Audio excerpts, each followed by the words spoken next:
तो भाई लोग हो जालो तैयार कहे से कि ला रहल बारी अपन खेसारी भैया इस साल के नंबर 1 गाना। हाँ भाई लोग इस साल के नंबर 1 गाना जो कि आते ही धूम मचाई। जी हाँ दोस्तों जौन आते ही धूम मचाई कहे से कि देखल लोगिन अपन खेसारी भैया तब ब्रांड है ही हवन काहू भाई लोग देखल लोगिन कैसे कि देखल लोगिन कि अपन खेसारी भी तब ब्रांड हलई हवन। एमे एगो और एक्टर देखे वाला बारी जौना के नाम बा सपना चौधरी। जी हाँ भाई लोग सपना चौधरी जे कि ई गाना में मिल के एकदम धूम मचाइलो। जी हाँ भाई लोग खेसारी भैया के साथ सपना चौधरी मिल के ई गाना के धूम मचाइलो।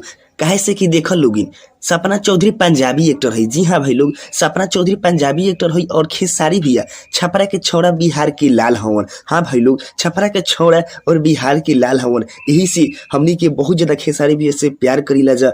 तब भाई लोग देखल लोगिन खेसारी भैया ला रहल बारे इस साल की नंबर 1 सॉन्ग जमुना के अभी नाम तो नहीं पता लेकिन बहुत ही जल्द ई गाना के नाम पता चल जाई।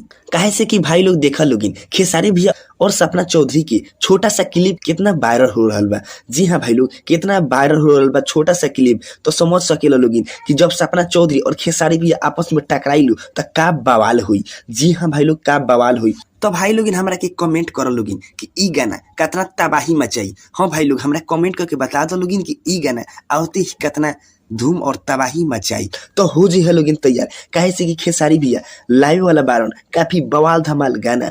तो भाई लोग जैसे ही गाना आई तो ओकर हम जानकारी दे दे। हम उससे पहले हम तहारा लोगन के बता दे चाहतनी काहे से कि देखल लोगिन हमरा के सब्सक्राइब कर लो लोगिन काहे से कि हम खेसारी भैया की और टुनटुन भैया की धमाकेदार गाना की जानकारी तहारा लोगन के देते रहे। तो भाई लोग यही के साथ मिलतनी फिर दूसर का वीडियो में। तब तक के लिए भाई लोग नमस्ते प्रणाम।